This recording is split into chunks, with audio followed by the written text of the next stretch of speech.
अवाम बिजली के महंगे बिलों के खिलाफ सरापा एहतजाज हैं। निगरां हुकूमत आते ही शदीद दबाव में है कि अवाम को फौरी रिलीफ फराहम करे, क्योंकि पीडीएम हुकूमत IMF से मुआहदे के तहत बिजली की कीमतों में इजाफा कर गई है। बगैर टैक्स रिफॉर्म्स किए 9,200 अरब रुपए का टैक्स टारगेट रख गई है और उसका भी बड़ा हिस्सा अवाम से टैक्सों की सूरत में बिजली के बिलों के जरिए वसूल किया जा रहा है।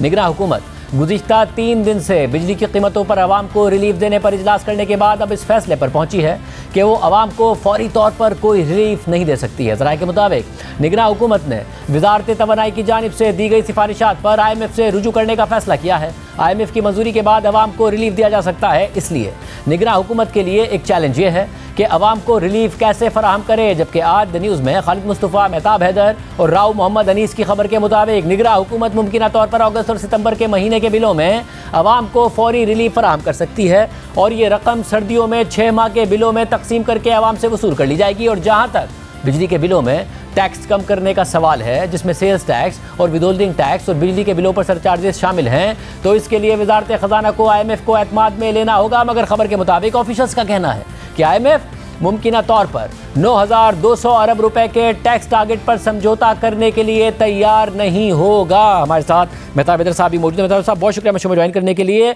अवाम शदीद परेशान है। ऐसा लगा कि निगरां हुकूमत एक के बाद एक इजलास कर रहे थे निगरां वज़ीर आज़म के, फौरी तौर पर कोई स्ट्रैटेजी सामने आएगी, कोई रिलीफ सामने आएगा। क्या हुआ है कि मामला नहीं हुआ? आपकी अपनी स्टोरी है कि IMF से पैक्ड है सब कुछ, क्या हो रहा है? जी देखें, बेसिकली ये जो IMF का प्रोग्राम है उसमें 2 टारगेट्स बड़े इंपॉर्टेंट हैं। एक तो फिस्कल डेफिसिट का और उसके साथ प्राइमरी सरप्लस चूँकि हमने अचीव करना है।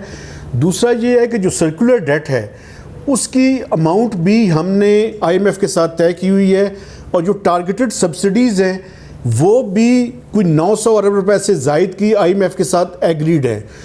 अब हुकूमत के पास ना तो टारगेटेड सब्सिडीज़ के लिए इसके अलावा स्पेस है और जो प्राइमरी सरप्लस का टारगेट है या डेफिसिट का टारगेट है उसको भी ब्रीच नहीं किया जा सकता। तो हुकूमत के पास अगर ये 2 फिस्कल इंसेंटिव्स देने के काबिल नहीं है तो हुकूमत के पास यही है कि वो स्टैगर करे वो जो एनुअल रीबेसिंग की है और उसके नतीजे में जो इलेक्ट्रिसिटी टैरिफ में इजाफा हुआ है जो कि तकरीबन 35 से 36 रुपये ऑन एवरेज था, जो कि 50 रुपये पर यूनिट तक पहुंच गया है और उसकी वजह से 2 माह का इकट्ठा जो बिल है वो उसके अंदर इजाफा किया गया है। तो हुकूमत यही कर सकती है कि उसको अगस्त और सितंबर के जो बिल्स हैं उनको आगे विंटर में जो है वो स्टैगर करके फेज्ड मैनर में उन कंज्यूमर्स से हासिल किया जाए जो कि लोवेस्ट साइड पे बिजली इस्तेमाल करते हैं।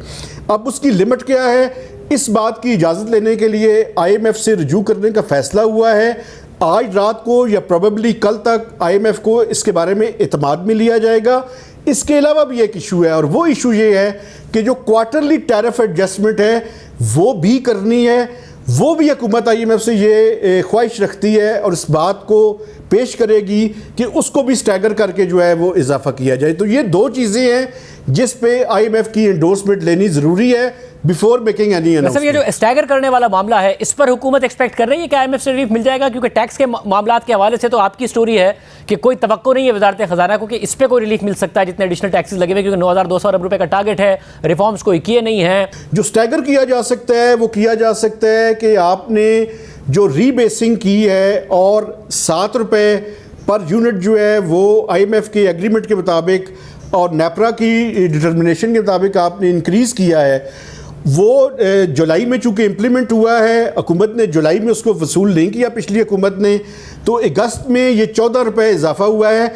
ये जो 14 रुपीज़ है इनको स्टैगर किया जाए फॉर दोज कंज्यूमर्स जो कि एक हद से ज़्यादा बिजली इस्तेमाल नहीं कर रहे। यानी ये सारे जो कंज्यूमर्स हैं जो हायर ब्रैकेट्स में हैं उनके लिए शायद नहीं होगा, जो लोअर ब्रैकेट्स में है शायद उनके लिए होगा। तो ये वहाँ पे जो है वो रिलीफ दी जा सकती है। टैक्सेस में किसी तौर पे भी इसको स्टैगर करने की IMF इजाज़त नहीं देगा। मतलब और क्या वजह है कि जो कम्युनिकेशन है निगरां हुकूमत की आने के बाद, ज़ाहिर है जो क्राइसिस है उसकी जिम्मेदार निगरां हुकूमत नहीं है, मगर एक कम्युनिकेशन का फुकदान नज़र आ रहा है। चाहे नई वज़ीर ख़जाना साहिबा हो, इस वक्त हमें नज़र आता है कि मार्केट में एक अनसर्टेनिटी है, रुपए की कदर को लेकर अनसर्टेनिटी है। इंटरवीन ना करें मगर कम अज़ कम कोई पॉलिसी स्टेटमेंट आए, कम अज़ कम कोई एक्सप्लेनेशन आए, एक बयान आए, वो अनसर्टेनिटी को ख़त्म करे, कॉन्फिडेंस बिल्डिंग हो, वो भी नहीं नज़र आ रहा है। क्या वजह है? देखें, बिल्कुल आपने हिट टू द नेल वाली बात की है जी। इस टाइम मिनिस्ट्री ऑफ फाइनेंस में इस तरह से महसूस हो रहा है कि जैसे कोई भी बात करने के लिए तैयार नहीं है। यानी आप ये देखें कि ना सिर्फ जो केयर टेकर फाइनेंस मिनिस्टर हैं, उनकी अभी तक जब से उन्होंने ऑफिस संभाला है एक प्रेस रिलीज उन्होंने जारी की है, और वो प्रेस रिलीज भी ये थी कि दो प्रेस रिलीज है। एक प्रेस रिलीज ये कि उन्होंने चार्ज रिज्यूम कर लिया है, कल की प्रेस रिलीज थी जो ईसीसी को उन्होंने चेयर किया है। इसके अलावा मार्केट्स को किसी तरह की कोई कम्युनिकेशन ना तो करेंसी के हवाले से, ना बाकी मैक्रो इकनॉमिक जो डिटोरेशन हो रही है उसके हवाले से किसी किस्म की कोई भी चीज़ मिनिस्ट्री ऑफ फाइनेंस की तरफ से नहीं आई।